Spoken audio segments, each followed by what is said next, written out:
Hey there, angry faithful. I just wanted to drop in, bend your ear a little bit, get your attention.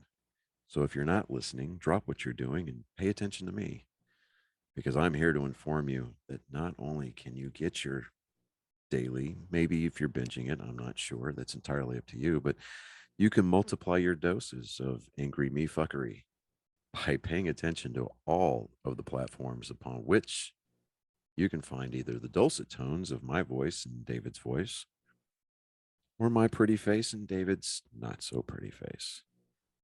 Anyways, digressing, we we are on YouTube, we are on Spotify, we're on Rumble, we're on Google, Apple Podcast. We have a TikTok page. We're on Twitter, Instagram, and of course Facebook. So if you find yourself fuckery deprived, curl up with a nice hot mug of shut the fuck up and just listen. Open those ear holes and be prepared to be cream pied like it's the first time. Thanks for listening. Welcome, Angry Faithful. Today on Psychos and Sociopaths, we're going to go ahead and we're going to go over the Watcher, the Netflix series, because of the actual event and of how it actually happened and what's the weird stuff. And Johnny's actually taking the reins on this one. Yes, this is a rare appearance. Sound like you now. This is a rare appearance by me. Hopefully to become more commonplace like it used to be back in the early days of Psychos and Sociopaths. Trying to get life settled down out here. And hopefully we can make this thing take off to where our avocation becomes a vocation. Yeah. In layman's terms, that goes from being a hobby to something that we actually get paid to do. Yeah, I still like it. All right, so there's a lot of source material out there. Yes. As it relates to this particular case. Now, this case did become a lot more mainstream popular with the Netflix series. Yeah, because the article I sent you, it was dated back October 11th, 2022. Yeah. And, but I mean, this case apparently goes back a ways, but yeah. I braved the clickbait jungle out there to try to do some research. BuzzFeed, of all places, had an article out there. There was 13 myths. There was 13 myths surrounding the Netflix series. And I love the way that BuzzFeed titles their articles like, I'm here to debunk 13 myths from The Watcher because it wasn't 100% accurate. Well, no kidding. You think? Yeah.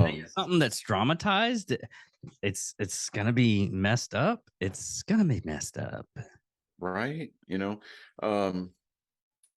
So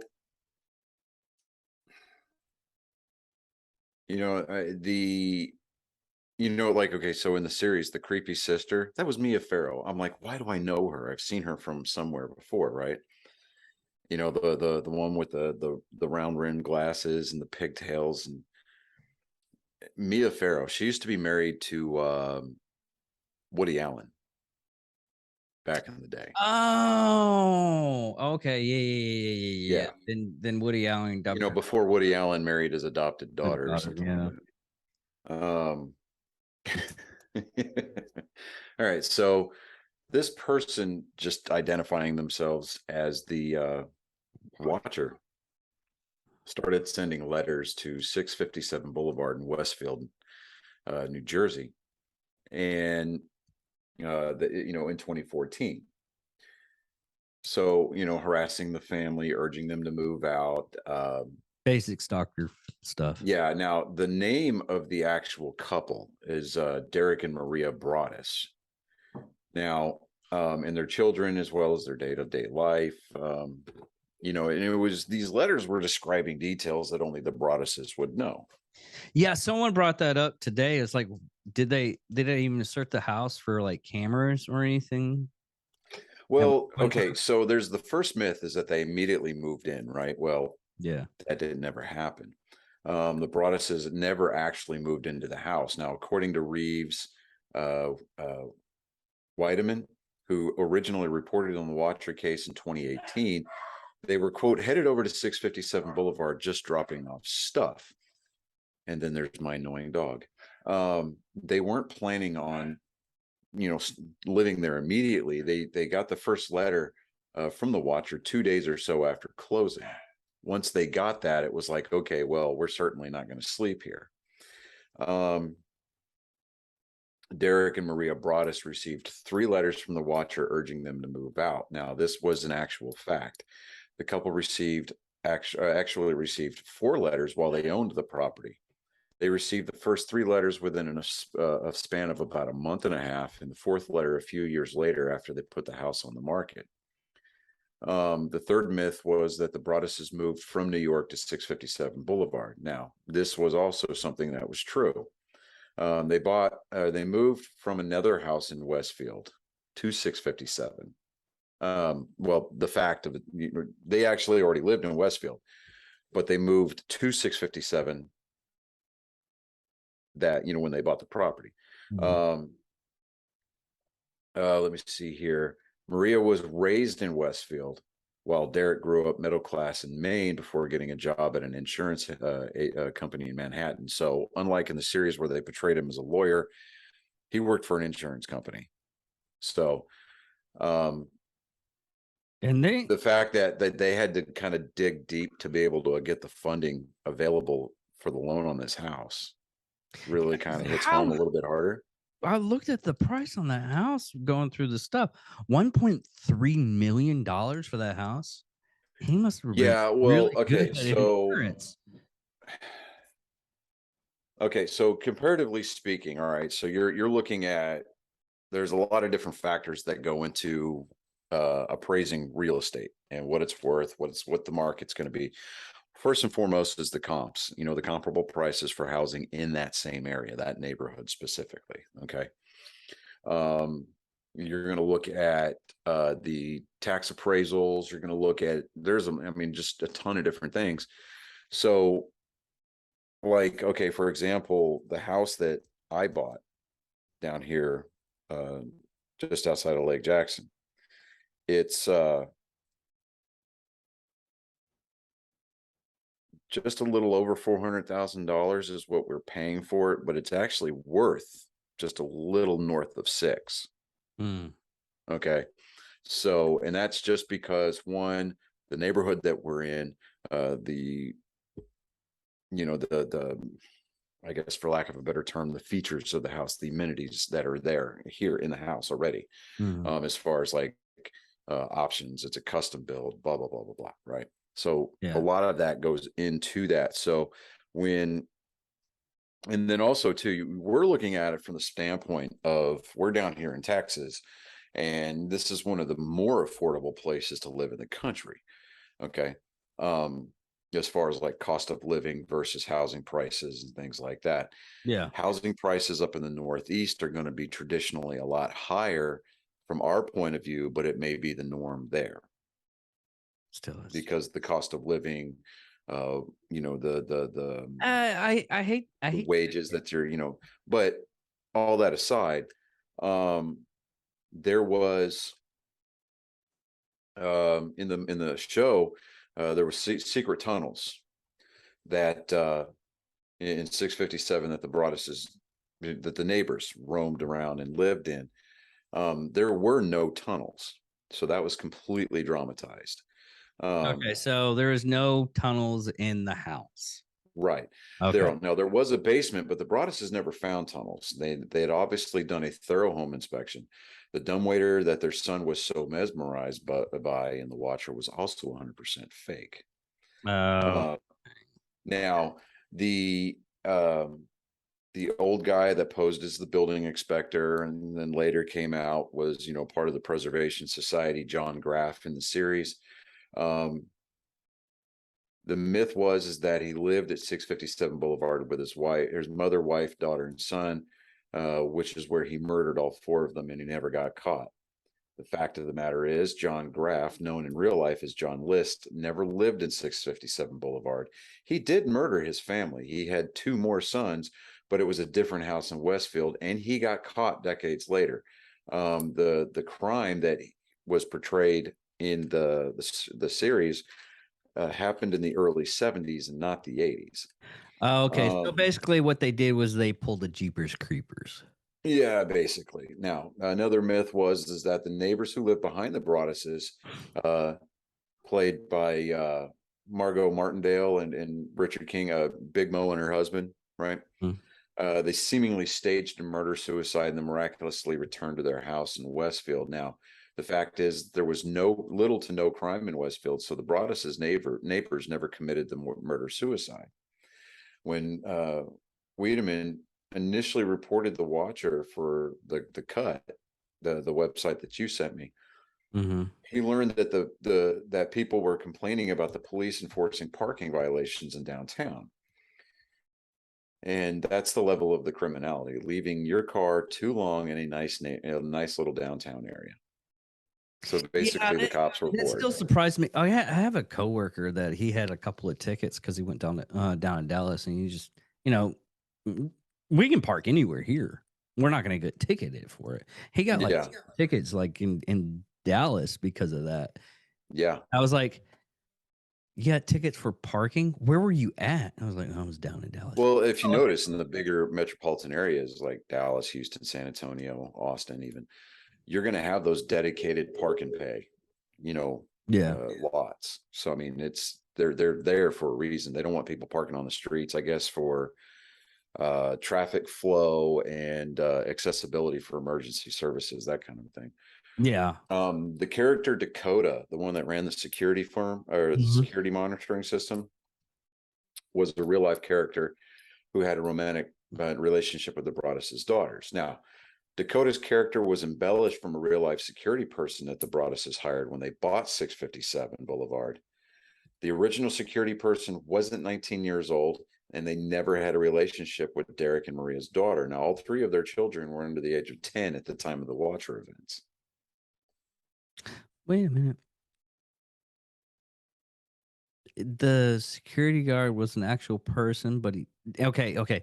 In the show, so they took the fact that he actually existed, and they kind of, for like an added drama, and they made the daughter older, right? They made the daughter older, yeah. Okay. Now, another myth: the ferret and the realtor's dog were killed in 657 by the Watcher. There were never any pets residing in 657. This was a fictitious element, also, that the people behind the Watcher included, possibly to provide some kind of dramatic effect. So again, poetic, artistic license was being taken there.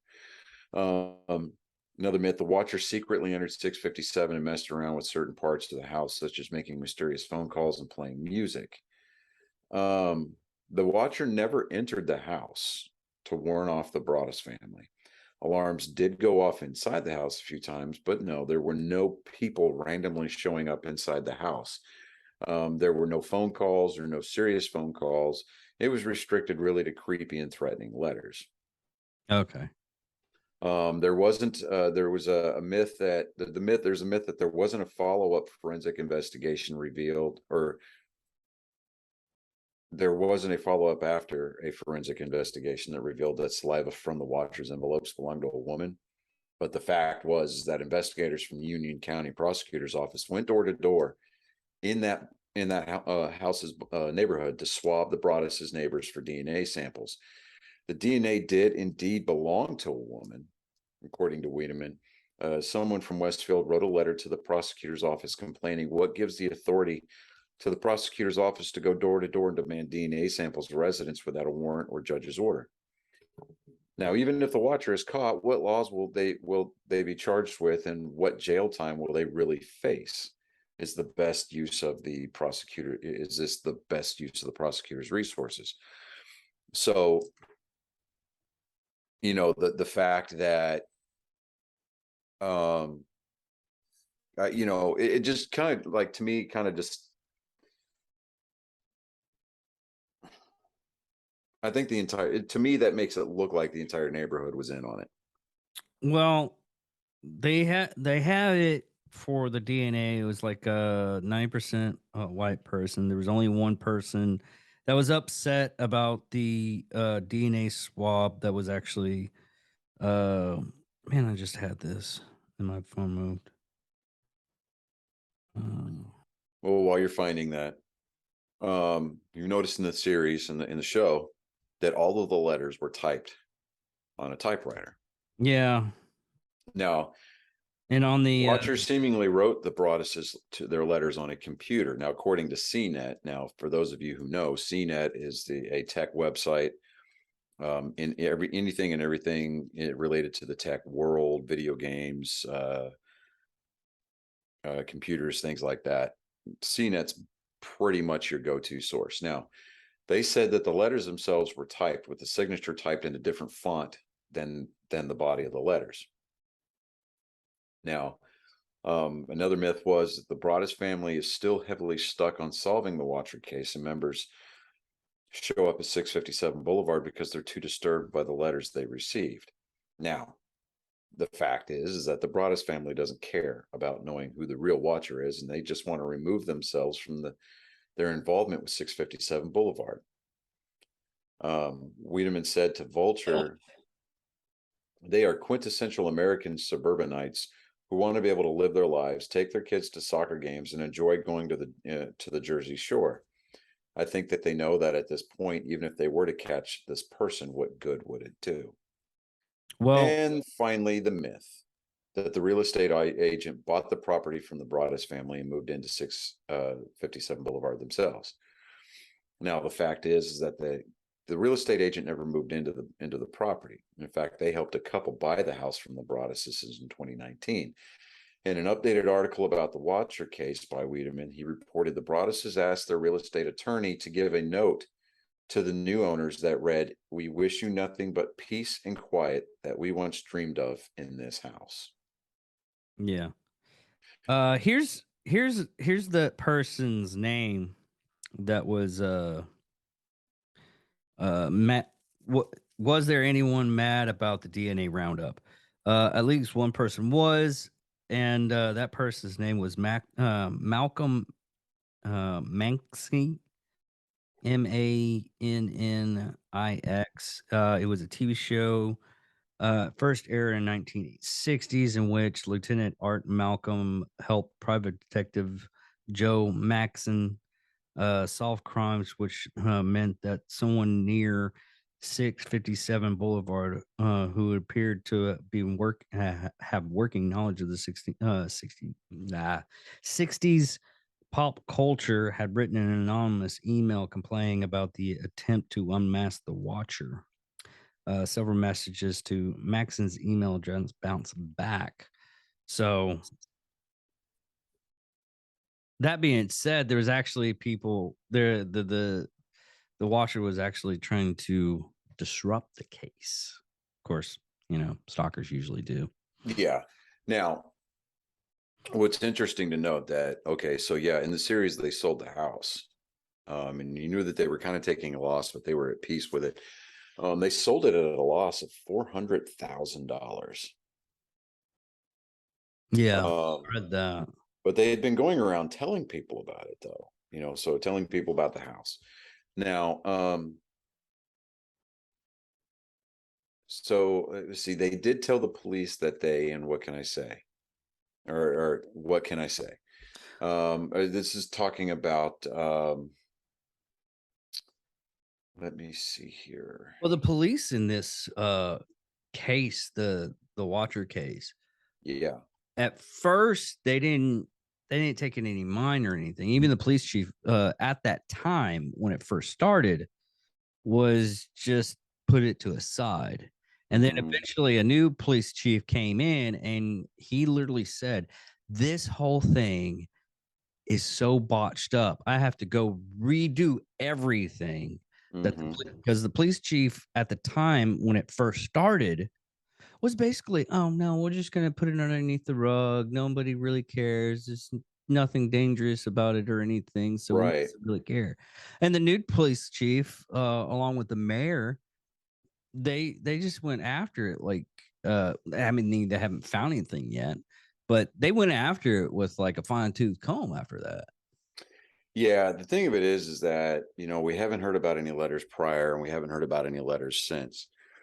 So I think that this was somebody who was close to the Braddises and just kind of wanted to give them a hard ass time. And, so I mean, it could have been, He probably is sitting at home right now watching The Watcher going, "I fucked up. I can't believe this shit. I didn't even get any money off of this shit. What the right, fuck?" exactly. If you're going to tell the story, tell it right. Um, Listen, people, Now there was a woman by the name of Ilsa Tranquar. I think she's a forensic scientist, but she's been quoted as saying that there's a DNA clue that is still outstanding. 4 years after receiving their first letter, the Braddises published an article in the Cut detailing the failed initial investigation by local police. Now, the prosecutor's office was persuaded to try one more tactic, which was the DNA collection, right? Mhm. And so, despite cooperation from their neighbors who volunteered samples, the forensic examiner failed to produce a DNA match. Now they then closed the case and refused to take the investigation further by looking into DNA, which had been uploaded to ancestry databases. But according to the Cuts article, the watcher's identity will only be found through a confession or a DNA match. Now, when the limited series Creepy Trailer was shown on Netflix, there was a lot of people that they were like, yeah, I'm really not going to watch, despite all the buzz. I mean, these are people that were kind of like closely related to the Braddises or living in the area. Let me see here. But I mean, it's and but when I read there, there was an article from Cosmopolitan, yeah, the magazine. They did an article on this in their magazine and online.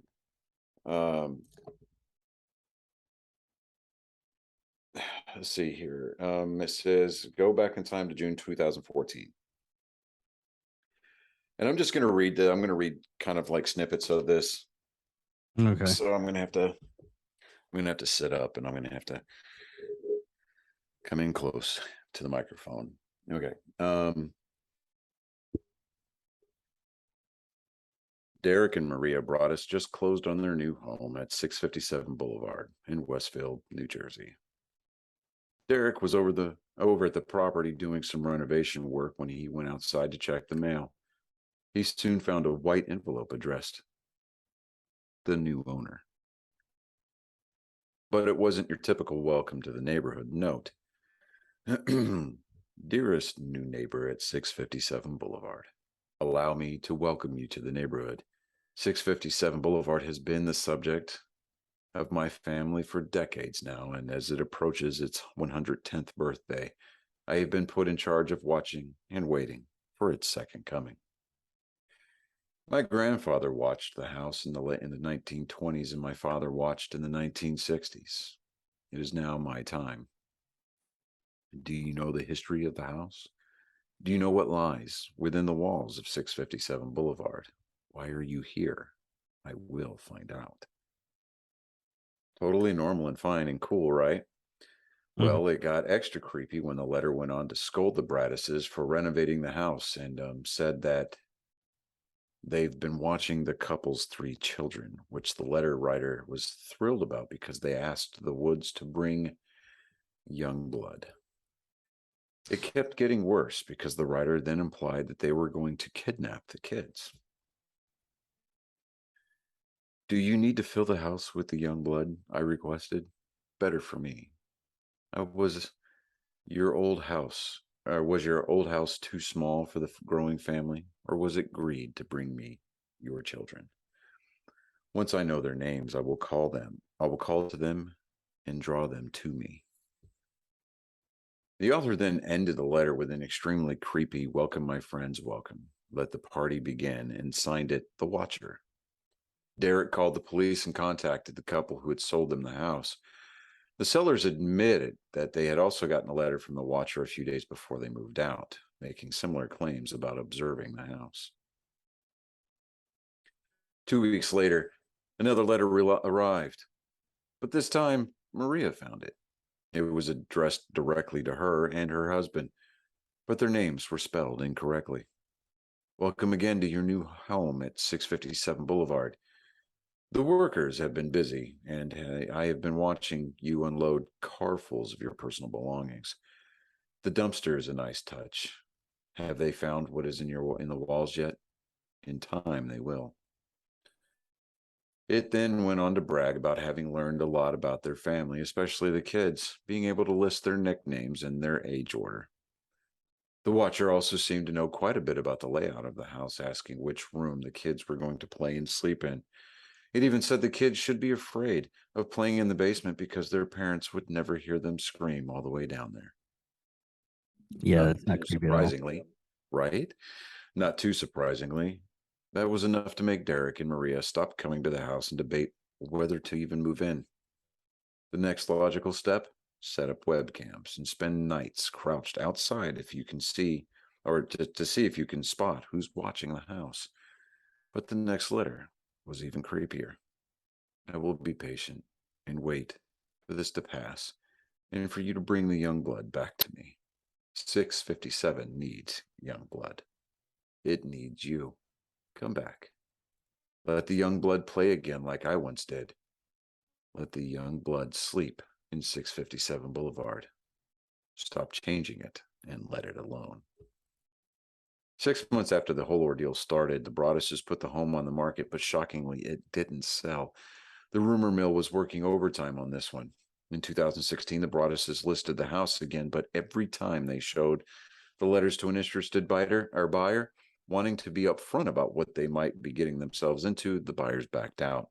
No, Right? don't They say finally found a that. family to rent the place, but 2 weeks later, another letter arrived. To the vile and spiteful Derek and his wench of a wife, Maria. You wonder who the Watcher is. Turn around, idiots. Maybe you even spoke to me, one of these so-called neighbors who has no idea who the Watcher could be. Or maybe you do know and are too scared to tell anyone. Good move. It went on to say eerie things like, "I walked by the news trucks when they took over my neighborhood and mocked me. I watched as you watched from the dark house in an attempt to find me. Telescopes and binoculars are wonderful inventions." And then it straight up threatened revenge. Quote, "Maybe a car accident, maybe a fire, maybe something as simple as a mild illness that never seems to go away but makes you feel sick day after day after day after day after day.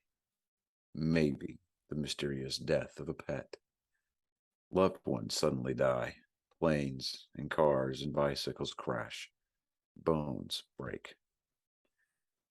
The Broadduses kept renting out the house until they sold it in 2019 for $400,000 less than they paid in 2014.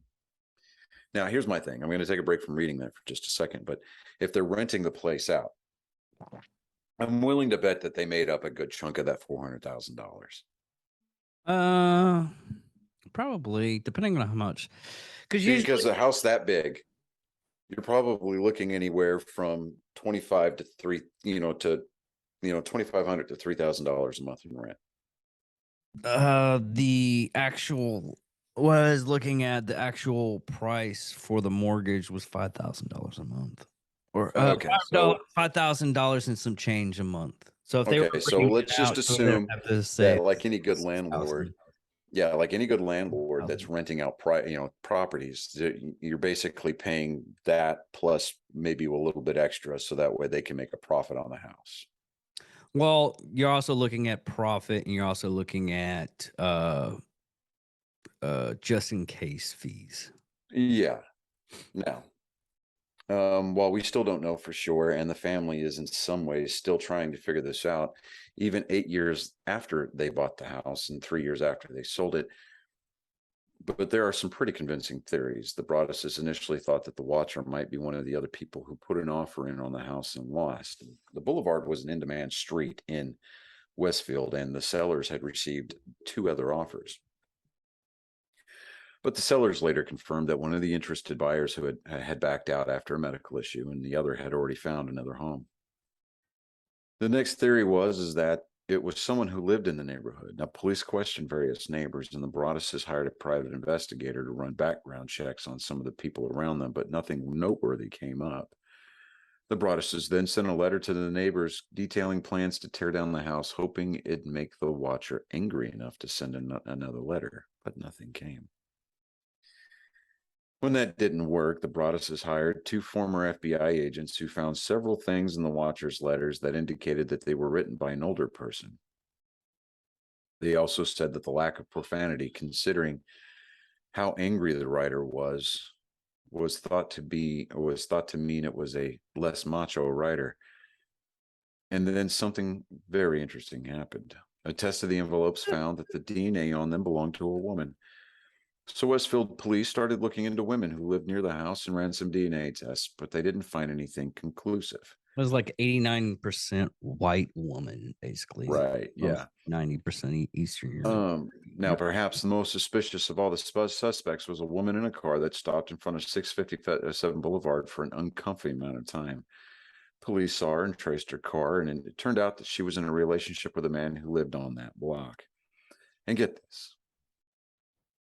The boyfriend liked to play video games as a character called the Watcher. So you remember the kid with the security firm? Mm-hmm. His screen name on Call of Duty was the Watcher. That's where they got that from. Oh, okay. Police tried to interview him twice, but he never showed. Now, if you ask some of the neighbors, they seem to think that the Broadduses may have sent the letters to themselves. One of them told New York Magazine that they thought the couple might have buyer's remorse and were trying to scheme their way out of the sale. Some were confused about why the Broadduses would keep renovating a house they weren't moving into, but police reportedly tested Maria's DNA and it didn't match the envelope. Another suspect popped up when the Broadduses filed an application to divide the property into 2 lots, hoping to sell it to a developer who would want to build 2 houses on it after they were having trouble finding a buyer. A neighbor from across the street hired a lawyer to fight the application. Since then, there hasn't really been any movement on identifying the watcher, but with the Netflix series coming out, maybe it'll get even those trusty internet sleuths on the case to crack it once and for all. So, I mean, there's, In my opinion, the only thing I could think about this, and this is just my idiocy and everything, I think it's just some guy going out there and he's doing on this. He is freaking laughing, and you can get in trouble for this bullshit because yeah, it's still considered harassment. But I honestly believe it's just some guy going out there and laughing his ass off, and he's like, "I can't believe it's gone this far." But okay. why do I hear that TikTok sound? They're not going to know. They're Oh never yeah. going to know. Oh. Yeah. I mean, I hear that playing in my head and I'm like, okay, whether or not the watcher is real.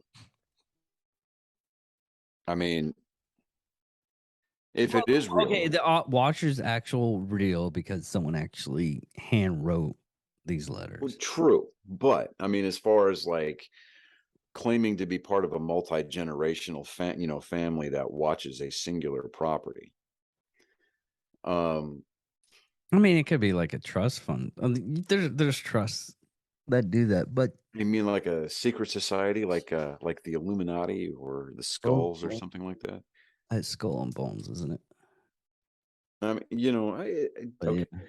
Point is if these letters are legitimate,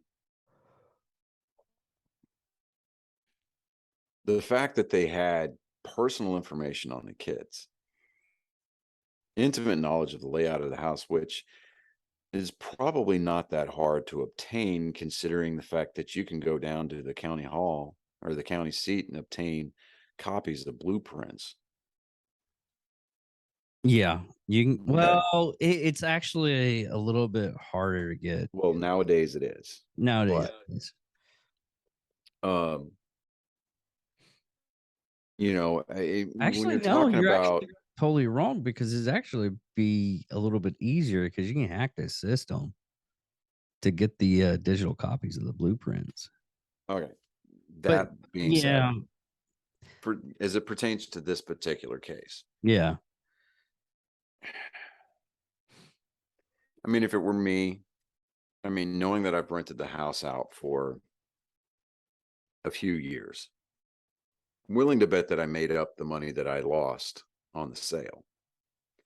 I would call it a wash and I would just walk the hell away. yeah. Um, I don't deal with supernatural bullshit. well, I mean, it's easy. Just, come on, man. You know the deal.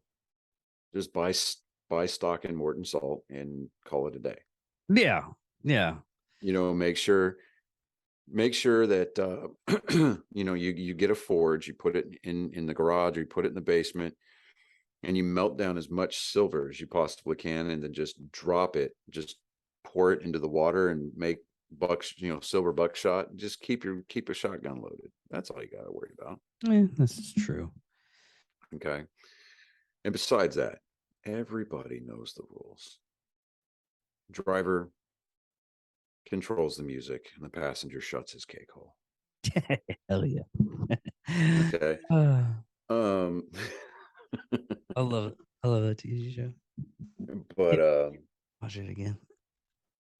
But yeah, but and something like this though, it I mean, the people going from the dramatization of the actual TV show, where the actual people didn't really live there all too much no, I mean, in in real fact, I life. don't, if I understand the way from the material that I was reading, they didn't live there at all.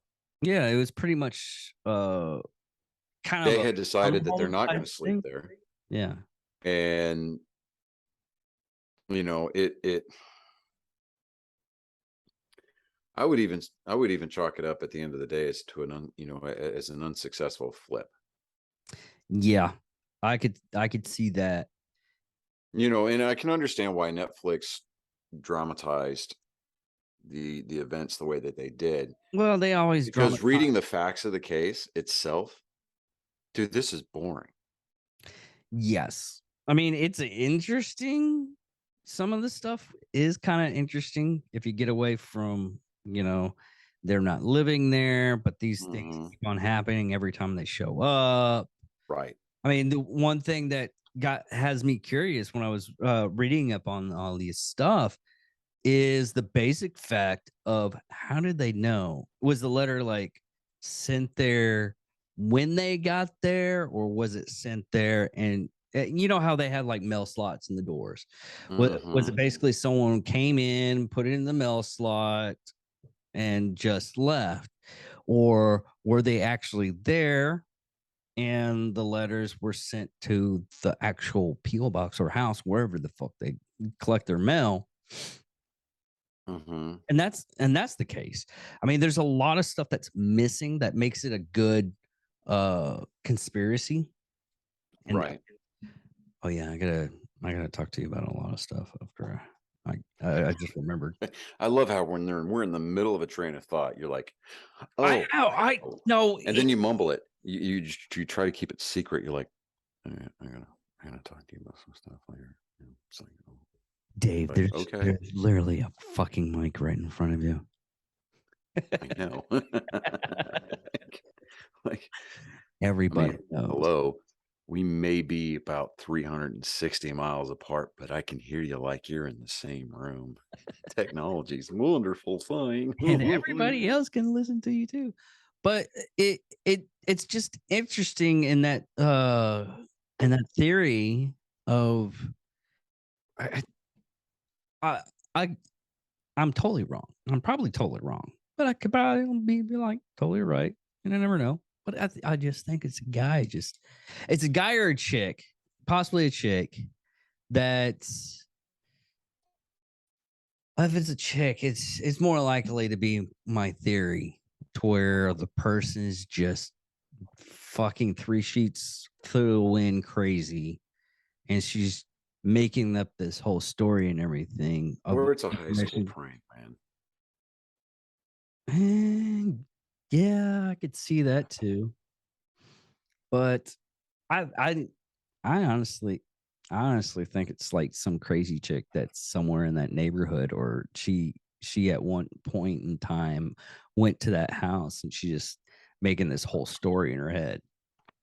Yeah, I mean, it's got to be something close to that. I mean, and it's not that hard to find the names of the people who bought a property because a lot of that has to be listed as public record, right? You go down to the tax office and you're like, hey, what's the tax information on 657 Boulevard? And you can get that information. It's surprisingly easy to get.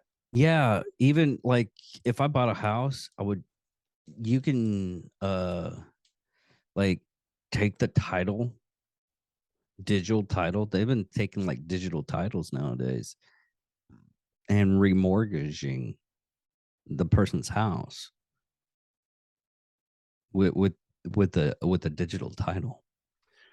Yeah, and I think they've gotten away from that practice though, because you get a lot of scammers, you get a lot of squatters who get a copy of the digital title and they go in and they insert name here, kind of a thing. Yeah. Um, and the fact that we've even got things like squatters' rights. Yeah, it's basically bullshit. It's like, here, I'm going to go on vacation for a couple of weeks and I'm going to come home to my house being occupied by somebody else. And I've got nothing I can do about it because they're claiming squatters' rights. You're basically stealing my house. You Like know, with what my house has been appraised at, I will guarantee you can either leave on your own or you will leave in a body bag. That is all there is to it.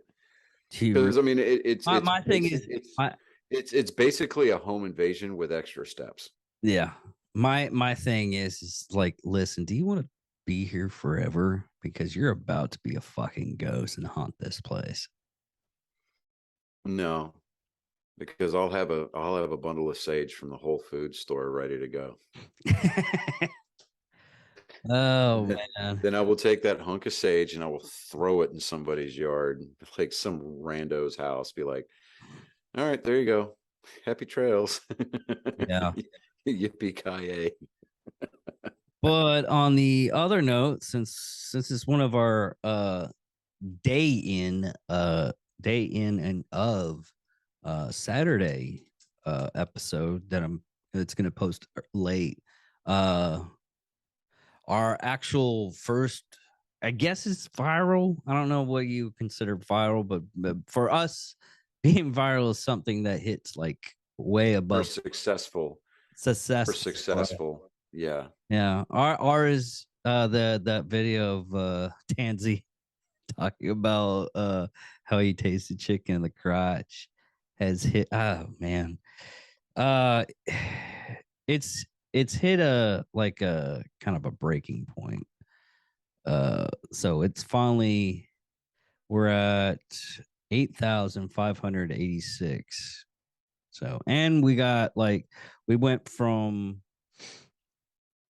80 followers on TikTok to 151 because of that, which I'm praising Tansy and of that, just for coming on and helping us out.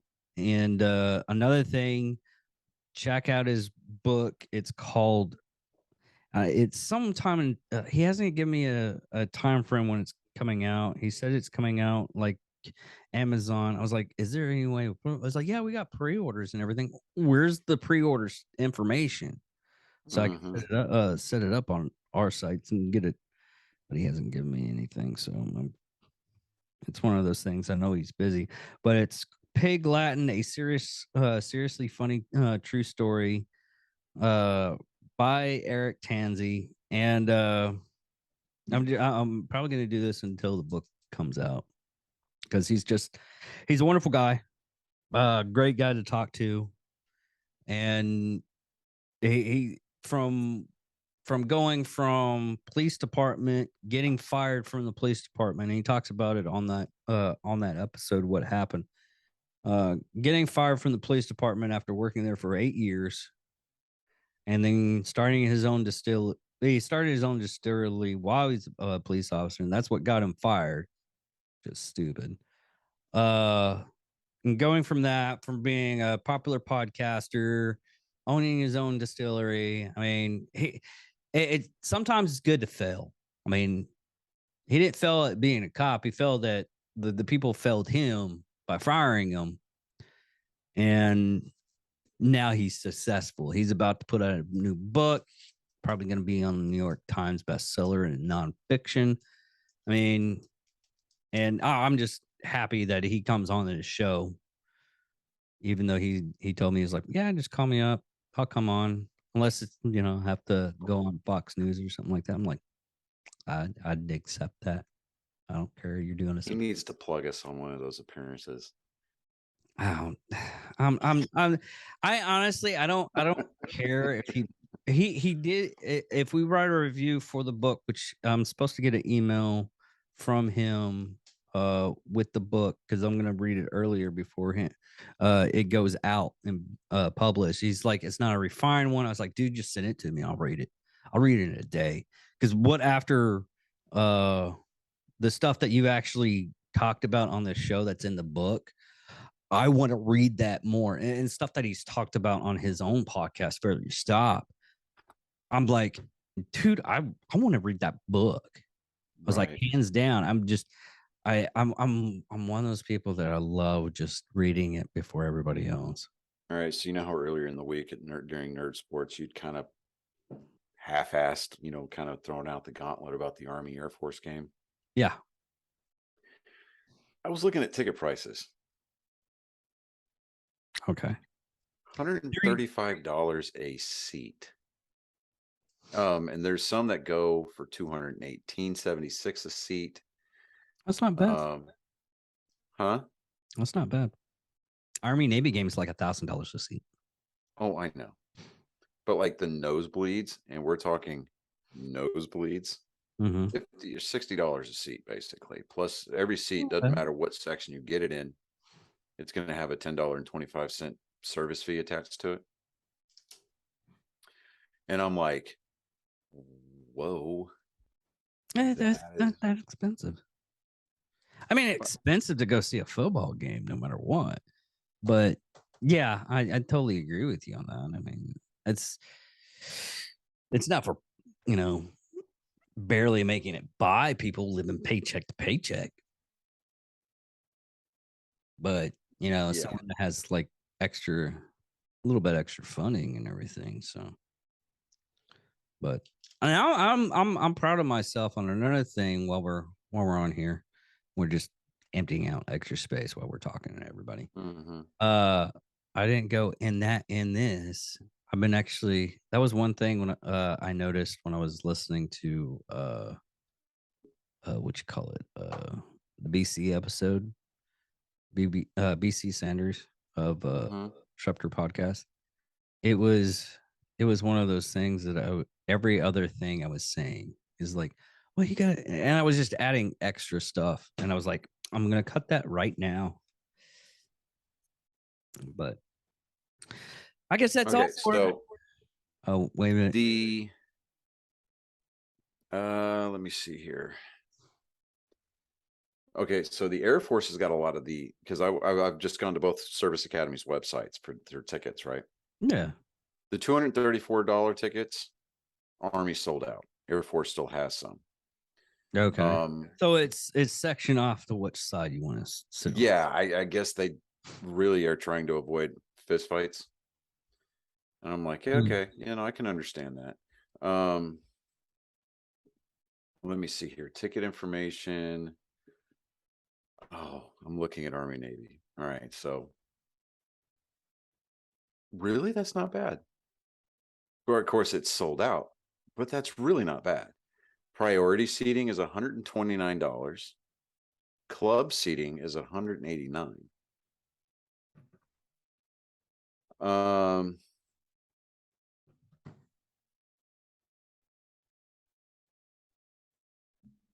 Tickets for these games sell out probably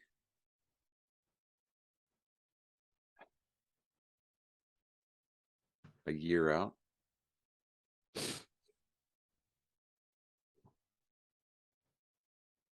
Really? So a year out, they for the tickets.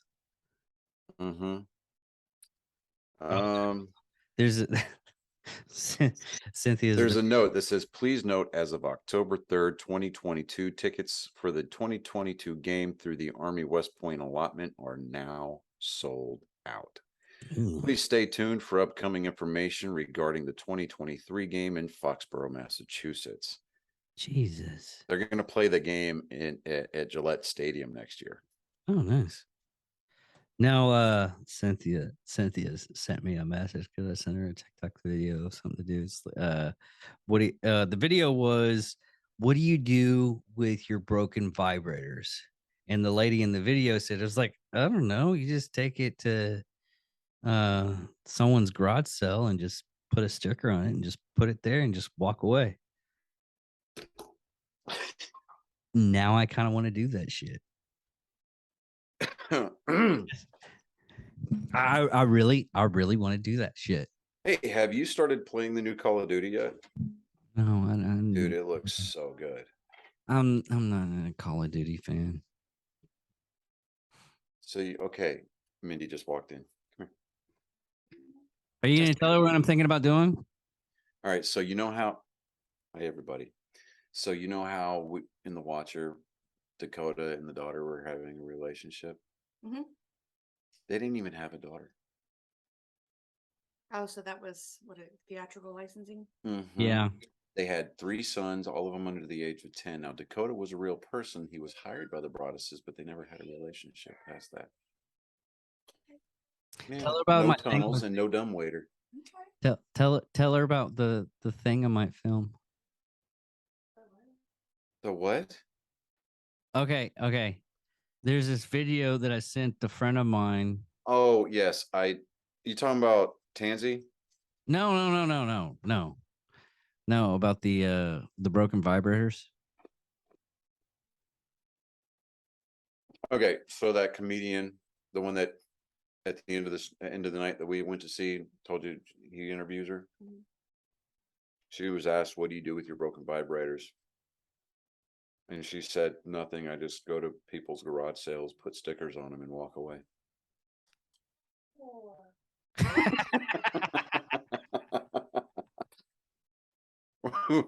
Right? Oh my God. I want to so do this. All right, but let's go ahead and land this plane because yeah, I do want to watch a little bit of college football today before I try to suffer through game 2 of the World Series. Well, everybody, thank you for listening. Thank you for watching. And thank you all for bearing with us, even though the last bit was just random bullshit that we usually just hand out freely. And if you are watching on YouTube, please subscribe, do the yada yada. But at Rumble, I guess it's called Rumbles on that one. Wait, hold on. Okay. See if I can do this properly. I was doing trying to think of the orientation here to the screen. As you're watching it, hit the. It would be over here. Over here, hit the subscribe button, hit the notifications button too, and the turn like them on. right there. You don't have to leave us a 5-star review. We want you to leave us a 5-star review. In fact, you have to leave us a 5-star review. You can rake us over the coals in the comments. Rake us over the coals in your actual written review. But leave 5 stars because, much like the sugar-free Haribo gummy bears, we want to feel you. We want you to feel exhausted, empty inside, and cursing our name by the end of the evening. You're welcome. And thank you for watching Psychos and Sociopaths Walker Edition. All right. Thank you, everybody.